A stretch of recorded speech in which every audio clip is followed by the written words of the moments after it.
Buenas noches, jóvenes. Siguiendo con el programa del pregrado del CUNORI, del Hospital de Zacapa, vamos a seguir con el tema de lo que es preeclampsia.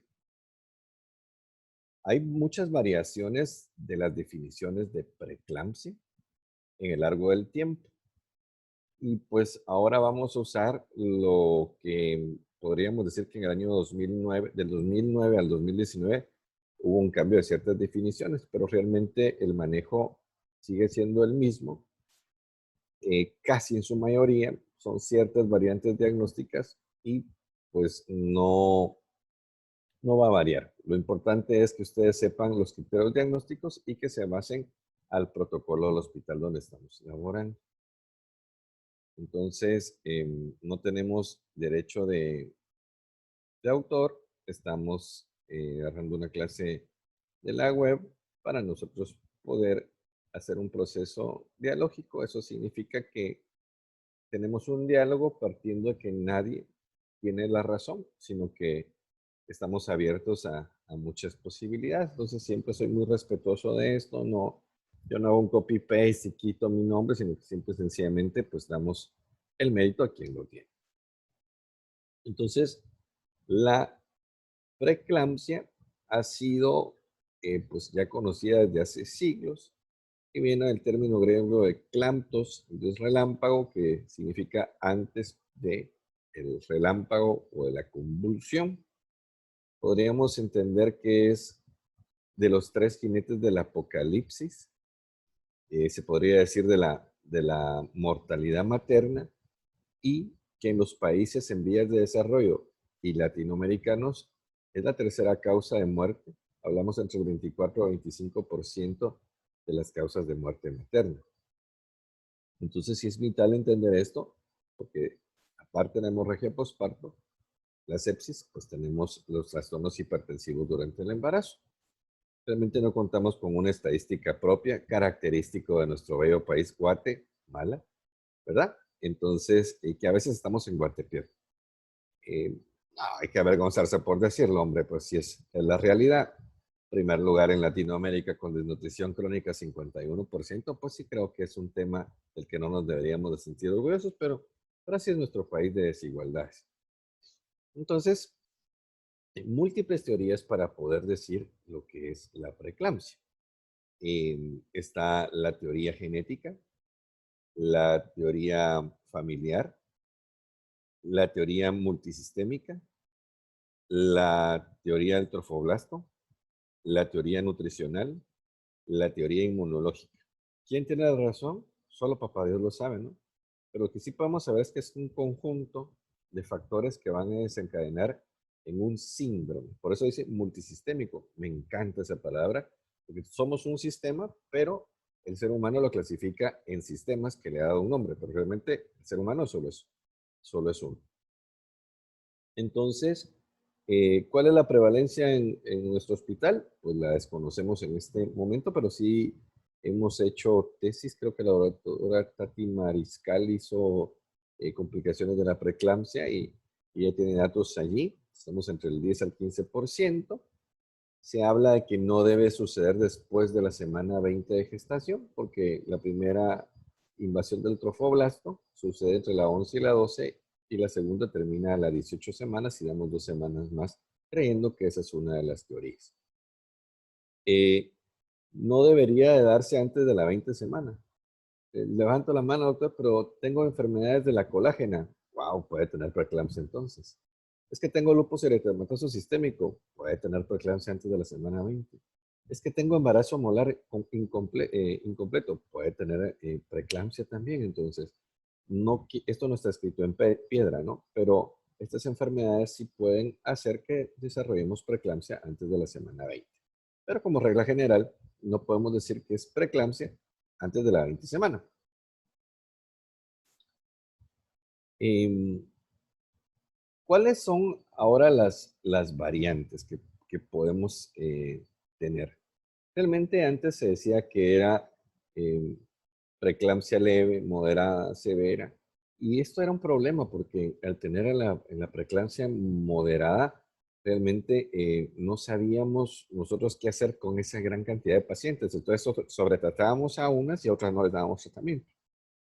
Entonces se puso en leve y severa, pero ahora podemos decir que hay signos de mal pronóstico, pero todas las pacientes pueden caber en lo que es la preeclampsia, para no decir que tienen hipertensión severa.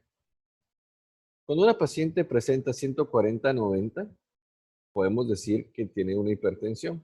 Si está una proteinuria, ahora hablamos de 30 miligramos en una toma al azar, o de 0.3 gramos por litro, ya no por litro en orina de 24 horas, pero ahora ya no tenemos la clasificación por litro, sino simple y sencillamente decimos lo que orinó en 24 horas, que es una diferencia del año 2009 para la fecha.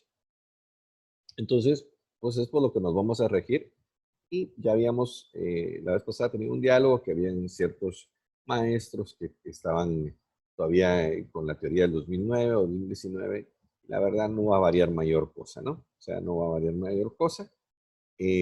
Importante también entender que la preeclampsia es que la paciente puede morir, pero también puede tener el bebé complicaciones, como una restricción del crecimiento intrauterino. Ella puede tener un desprendimiento prematuro de placenta normoinserta, puede tener una insuficiencia renal aguda, puede tener un daño hepático severo, puede tener un accidente cerebrovascular con una crisis hipertensiva. O sea, la preeclampsia nos puede ir bien, pero también nos puede ir bastante, bastante mal. Entonces, en el peor de los casos, un síndrome de HELP, que es lo que conocemos nosotros como una hemólisis, elevación de las enzimas hepáticas y una trombocitopenia y eh, una anemia, ¿no? Entonces, todo esto se puede desarrollar en una minoría de las pacientes, gracias a Dios no es la gran mayoría. Los factores de riesgo, pues tener una preeclampsia anterior, ¿no? Hipertensión arterial crónica, que se puede hacer preeclampsia con la proteinuria sobreañadida o con el daño hepático. La obesidad, hay quienes indican que el índice de masa corporal no debe pasar de 30, quienes de 35, y eso va a depender del protocolo, pero de qué tanta paciente queremos diagnosticar o sobrediagnosticar. Entonces eso va a depender de cada centro asistencial. La diabetes mellitus tipo 1 y tipo 2, el aumento de peso mayor a lo esperado en la edad gestacional. Nosotros en el área donde estamos, siempre lo hemos dicho que hay desnutrición, pero también es el departamento de Guatemala se acapa con más obesidad. Entonces estamos hablando arriba del 80% aproximadamente. Ya es de tener en cuenta por la magnitud del problema. Antecedentes familiares de preeclampsia y eclampsia. La obesidad va con hipertensión y la obesidad va con preeclampsia. Entonces nosotros ya estamos viendo que este problema ya tiene 20, 30 años de estar en esta región, entonces ya vamos a tener muchos pacientes con ese factor predisponente y sobre todo epigenético. Una madre que sea preeclámptica, hipertensa, epigenéticamente está predisponiendo a su bebé, si es una fémina, a tener la eclampsia. ¿Y por qué también esto? Porque en el momento de nacer, ella le va a su plan o su forma de alimentar a sus hijos va a ser igual que ella, su sedentarismo, la mayoría de veces, y eso también es un factor que va aumentando esa gran bola de nieve para hacer el problema de la preeclampsia más grande. El embarazo múltiple, el tener nuliparidad, como habíamos dicho, la enfermedad autoinmune, haber tenido más de 10 años entre una gestación y otra. Aquí hablan de edad materna arriba de 40 años. Hay literatura que ya lo pone como un factor de riesgo arriba de 37 años. Y podemos poner el embarazo molar también, las enfermedades tiroideas también pueden ser un factor predisponente para lo que es la preeclampsia. Entonces, nosotros podemos ver que la preeclampsia, como es un síndrome, puede ser multisistémico, siempre va a ser multisistémico, pero va a afectar más unos órganos que otros. Cuando estamos hablando del año 2003, nosotros en el lugar donde estábamos estudiando, nos enfocábamos más a que si el paciente no tenía hipertensión severa, no dábamos ningún antihipertensivo. Solo dábamos un neuroprotector que es el sulfato de magnesio. Y el problema con esto es que dejábamos, por un lado, la protección del cerebro, los riñones y los órganos diana. Entonces, porque lo que nos preocupaba era el peor de los signos, que hubiera sido una eclampsia. Eso sí nos preocupaba porque era manifiesto, ¿no? Y entonces dejábamos desprotegido eso. Uno de los maestros empezó a traer nuevas guías y todo, y actualizamos y empezamos a dar tratamiento hipertensivo y neuroprotector. Entendemos nosotros que una paciente que tiene una elevación de sus enzimas hepáticas al doble, el síndrome de Hell decimos que es 72, una paciente que tiene trombocitopenia abajo de 100,000, una paciente que eleva su creatinina, que no debería pasar de 0,8 y pasa a 1,1, una paciente que empieza a tener cambios el bebé en una restricción del crecimiento intrauterino, una paciente que ya tiene 3 gramos de proteínas o 2 gramos de proteína, ya tiene una proteinuria severa, una paciente que ya no está en el rango de los 140, 90 de hipertensión, sino ya tenemos una crisis hipertensiva con 160 de sistólica y 120, 115, 110 de diastólica. O sea, es una paciente que ya está en un riesgo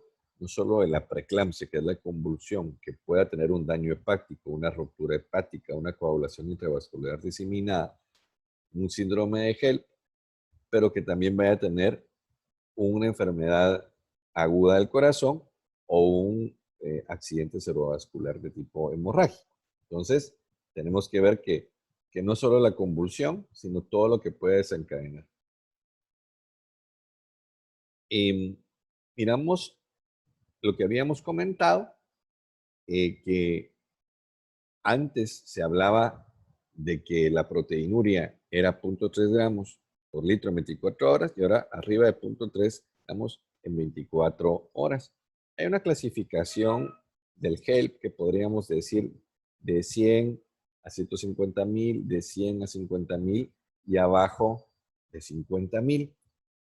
Siempre preguntaba, ¿por qué es importante saber el nivel de plaquetas? Y eso va a depender mucho del tipo de anestesia que se le va a colocar a la paciente. Entonces, cuando una paciente tenemos arriba de 70,000 plaquetas, ya sea epidural o raquidia, va a ser muy difícil que la paciente vaya a tener algún hematoma. Es muy, muy difícil. Pero si la paciente ya tiene menos de 20,000 plaquetas, va a tener un sagrado espontáneo. Si tiene 40,000, pues tiene una gran probabilidad de tener un hematoma. Entonces le podemos transfundir y el tipo de anestesia va a variar, ¿no? Entonces es importante también ver el volumen corpuscular medio de la plaqueta, que debería ser arriba de 10, para ver que la plaqueta también sea funcional. Ejemplo, lo que habíamos dicho, una mujer gestante, su valor de creatinina debe ser no mayor de 0,8 miligramos de cilitro. Aquí ya estamos viendo 1,1, lo que habíamos dicho, las alteraciones hepáticas, el edema agudo del pulmón, y aquí ponemos hipertensión arterial, pero es una preeclampsia, lo que antes clasificábamos como no severa o ahora sin signos de severidad. Eso es un cambio a la denominación. Aquí todo lo que hemos explicado, y aquí el diagnóstico de HELP, que es muy diferente. Ejemplo, bilirrubina total arriba de 1,2, las transaminasas arriba de 70 o 72, dependiendo de la literatura. La DHL arriba de 600, y antes se decía que uno de los 10 criterios diagnósticos para resolver una paciente antes de las 32 semanas era que tuviera una DHL de 1000 o que tuviera una trombocitopenia abajo de 50,000. Los criterios van cambiando. No quiere decir que sean correctos, pero tenemos que basarnos en una directriz para podernos acortar legalmente, pues, porque ese es un gran problema ahora. Usted toma una decisión y la tomó en un artículo que era muy bueno, pero su hospital tiene otro protocolo. Y aunque usted no está de acuerdo, entonces, ¿por qué usó algo diferente?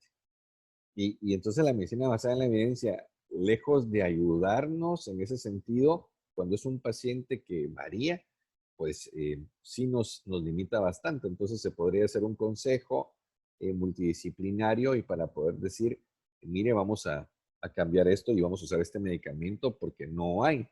Pero imagínese usted a las 3 de la mañana en un turno y la paciente convulsionando y ya no resolvió con este medicamento o no hay y qué sé yo, tenemos algunas muestras médicas del medicamento y no lo podríamos usar porque no está en el protocolo.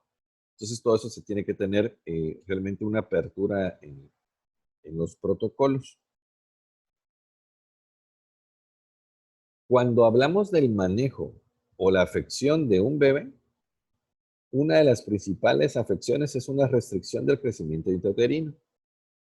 Antes se decía que cuando encontrábamos un bebé con restricción del crecimiento intrauterino, era el momento de terminar el embarazo. Pero ahora con el Doppler, con el perfil biofísico, con la medición del líquido amniótico, con las pruebas de bienestar fetal como es el NST o el ST, nosotros le podemos hacer a una paciente un NST 2 veces a la semana, evaluarle al mismo tiempo su índice de fluido amniótico y hacerle un Doppler de las arterias del cordón umbilical y si están bien, nosotros podemos estar tranquilos mientras maduramos al bebé. Si ya la paciente tiene 36 semanas y debuta con preeclampsia con nosotros y no le hemos administrado su esquema de maduración pulmonar, no lo hagan, no detenga eso porque le va a ir, uno sopesa entre el bebé y la mamá. Pero siempre, si hay que escoger, debe ser la madre, ¿no? Porque tiene mayor probabilidad de vivir.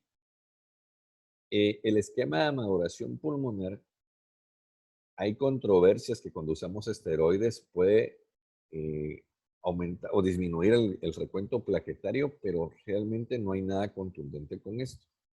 Entonces había bibliografía que mencionaba que si usted usaba el esquema de maduración pulmonar, que son 12 miligramos de betametasona en este momento de 24 horas o 6 miligramos cada 12 horas de dexametasona hasta completar las 24 miligramos, es siempre contraindicados en pacientes con diabetes insulinodependiente no controladas.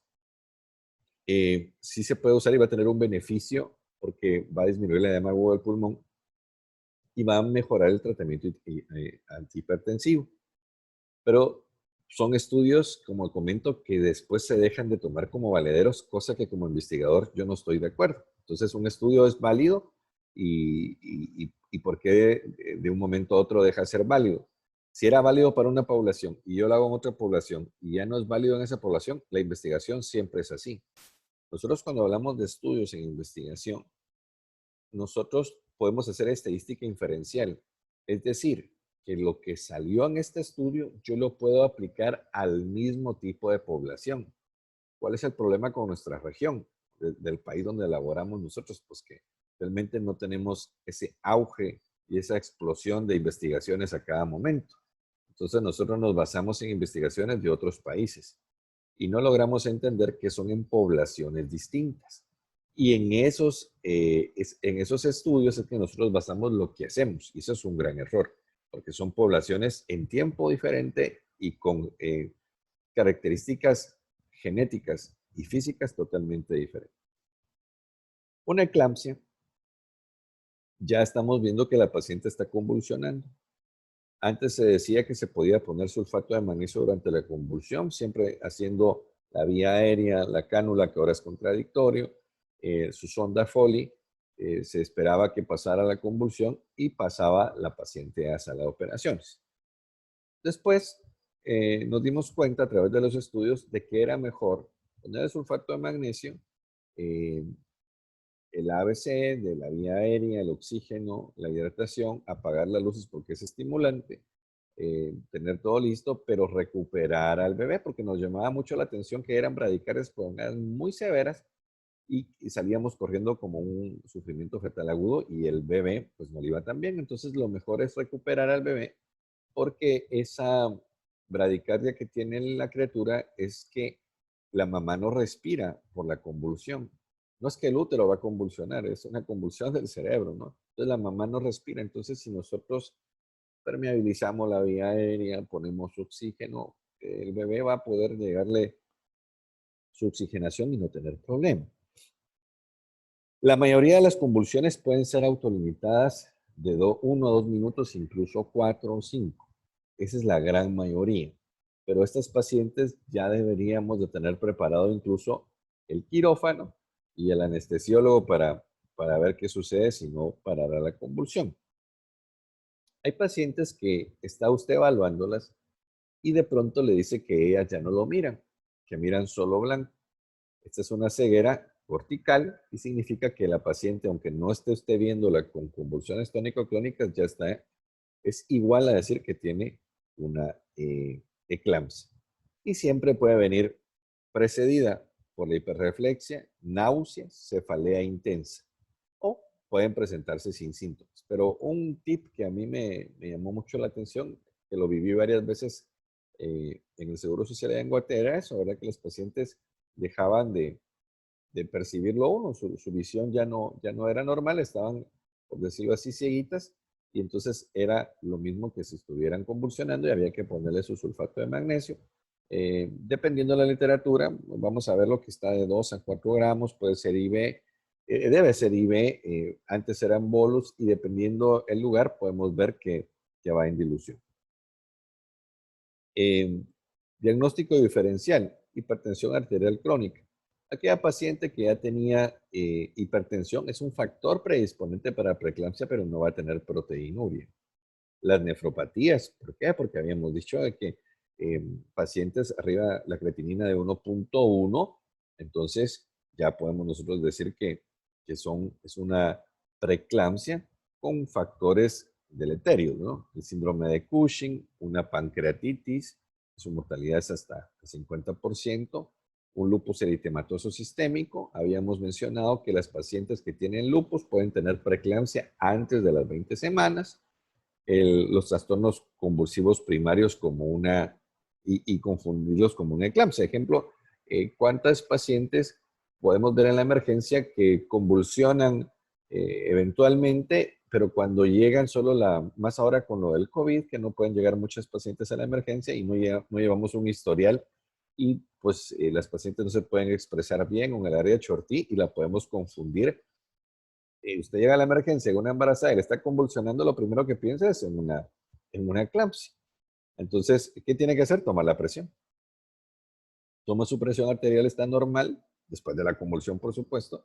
Pues entonces, usted podría decir, porque en ese momento no tiene laboratorios, que es una convulsión de tipo primario. Una encefalopatía hipertensiva y una tumoración, un efecto masa intracraneal. ¿Qué pacientes debemos realmente ingresarles? Aquella paciente que llega a la consulta externa y que tiene 32 semanas, que está sintomática y que hoy le presenta 140, 80 de hipertensión, ¿la debemos de ingresar? No. Estas pacientes se deben de monitorizar, se les debe de tomar la presión, dependiendo también de la literatura, con una diferencia de 4 horas. Hay quienes dicen que 30 minutos, que no tenga cefalea, que no tenga dolor epigastral. Estoy diciendo quiénes no.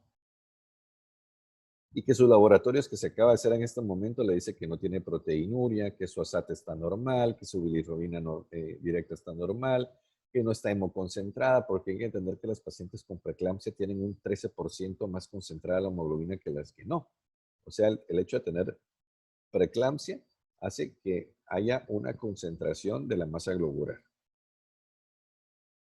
Estas son las pacientes que no deberían ser ingresadas, pero toda paciente con signos, por decirlo así, premonitorios, eh, escotomas, visión borrosa, cefalea intensa, usted le da paracetamol y a las 2 horas esta paciente le dice que tiene mucho dolor de cabeza y está hipertensa, ingrésela. Hay que estudiar cuál es su razón. He visto que hay cierta literatura que dice que le podemos dar a INES y pues sí no estamos de acuerdo porque si es un embarazo a término, sabemos nosotros que estos pueden causar un cierre prematuro del ductus arterioso en el bebé, porque no se deben de dar arriba de las 28 semanas y jamás arriba de las 32 semanas. Por eso es que usted la indometacina ya no la debería dar arriba de la 28 semana para evitar este problema, pero le puede dar perfectamente acetaminofén o paracetamol 1 gramo y la paciente sigue diciendo que tiene cefalea, mejor ingresémosla, estudiémosla, ¿no? Y no se le olvide hacer pruebas de bienestar fetal, porque está altamente asociado la preeclampsia con la muerte fetal. La prevención. La prevención lo podemos hacer lo que conocemos nosotros con cardioaspirina, 80 miligramos de aspirina. Hay literatura que habla de 100 y otros que hablan de 150. Por los factores económicos, a veces que una paciente no va al hospital en el departamento del corredor seco donde hay mayor desnutrición y para ella no es tan fácil comprar una cardioaspirina que es más cara que una aspirinita de bebé. Entonces, no sería lo correcto, pero usted le puede dar una aspirinita de bebé, una en la mañana y una en la noche para tener esa dosis. ¿Se usa el calcio? Sí, se habla que se usa el 1200 miligramos de calcio para la prevención de la preeclampsia. Pero algo que aprendí en uno de los congresos, y ya levanté la mano y le dije, ¿por qué no hablan ustedes, doctores, del uso del calcio en la prevención de la preeclampsia? Y me dice, doctor Farrington, sucede que la preeclampsia, en ese momento había clasificación de leve y severa. La preeclampsia leve sí la previene el calcio, pero la severa no. Y la severa es la que más causa muerte. Y esa la previene lo que es la cardioaspirina. Entonces, también salió a colación que se debería dar entre la semana, en ese entonces 16, y ellos decían que ya se podía dar a partir de la 12 hasta la semana 36 en ese momento. Pero el problema es que la primera invasión del trofoblasto ocurre entre la semana 8. Pero como en ese momento no se miden las arterias uterinas, entonces no se deja ahí. Y prometido que estas semanas, aquí dice 16, de ahí va a ir a la 12, va a ir bajando conforme va pasando el tiempo, porque los estudios se van haciendo. Entonces no es que no se debería dar, sino ese sería el momento teórico en el que lo deberíamos de dar. ¿Cuál es el tratamiento, ejemplo, del síndrome de HELP? La resolución del embarazo. No hay otra, ¿verdad? Entonces, ¿para qué damos nosotros el sulfato de magnesio? Es un neuroprotector también del bebé, pero es para proteger a la madre de una crisis eclámptica. Toda paciente que tiene preeclampsia con signos o sin signos de mal pronóstico debería tener su esquema de maduración pulmonar.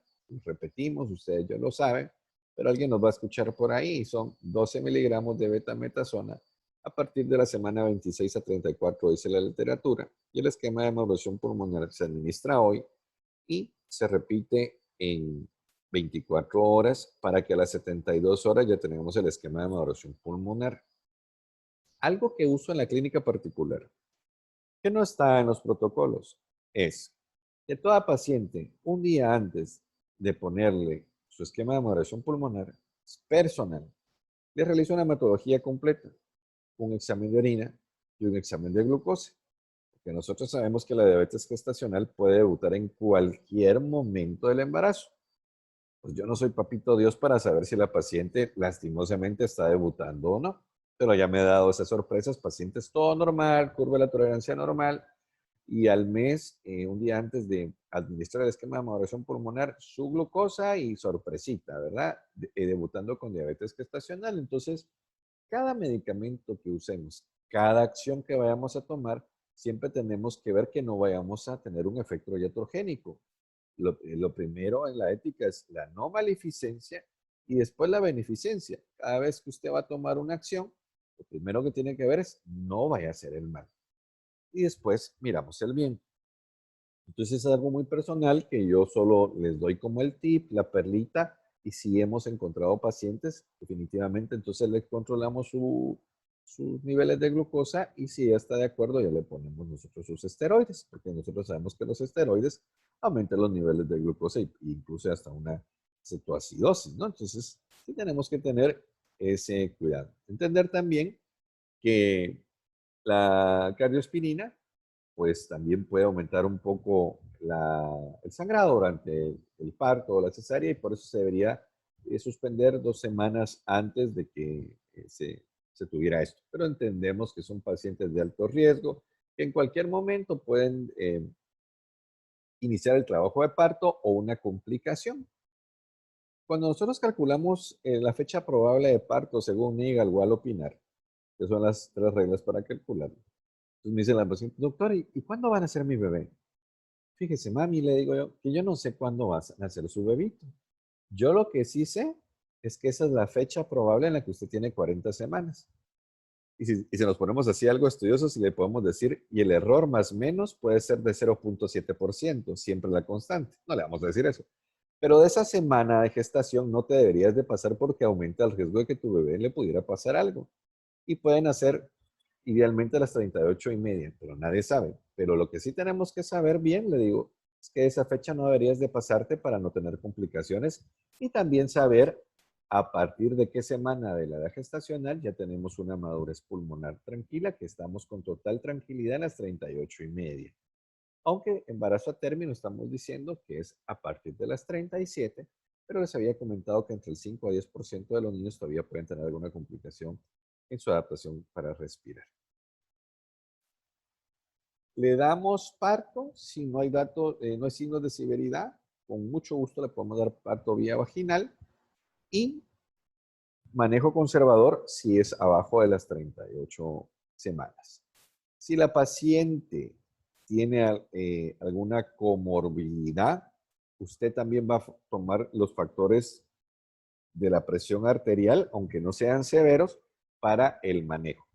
Pero debemos revisar los protocolos del hospital regional donde nosotros laboramos para guiarnos por aquello de los problemas médico-legales, que realmente esto no debería ser un temor, pero pues es algo que sí ya está aquí, ¿verdad? Ya está aquí en Guatemala y sí nos tenemos que basar en esto.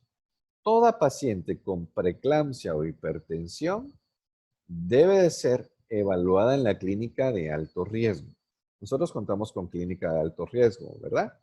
Entonces, ¿quiénes la deben de ver? Los residentes de mayor jerarquía o uno de los especialistas que tenemos allí, porque estas pacientes son de alto riesgo y toda paciente con preeclampsia, ya sea leve o con signos de seguridad, bueno, es que ahora no hay, ahora hay sin signos o con signos, perdón, pero para que lo clasifiquemos, toda paciente preeclámptica debería hacérsele un NST 2 veces a la semana.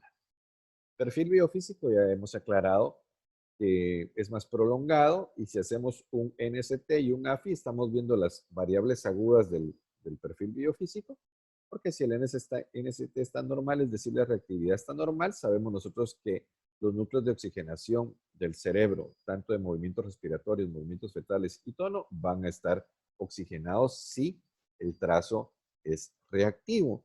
Y con el AFI nosotros lo que vamos a ver es la excreción urinaria del bebé. Y nosotros sabemos que un bebé puede orinar bien si no está derivando. ¿Qué es derivar? Que como ya no llega flujo sanguíneo a él, como debe de ser, el bebé empieza a repartir y a mandar la sangre a los órganos que él cree más importante para su supervivencia, que es el cerebro, corazón y glándulas suprarrenales. Vamos a dejar por hoy aquí la clase y mañana, ahorita vamos a ir a preguntas, vamos a hacer otro enlace y mañana vamos a hablar de tratamiento porque creo que sí tenemos que evaluar bien lo que es sulfato de magnesio como prevención. En las crisis hipertensivas, lo que es hidralazina, labetalol, el uso de la nifedipina, las contraindicaciones que nos pueden dar. Entonces, vamos a dejarlo aquí porque tratamiento, pues sí lo tenemos que tener bien como profilaxis y los criterios diagnósticos de HELP y todo eso. Entonces, si quieren, voy a dejar de compartir ahorita.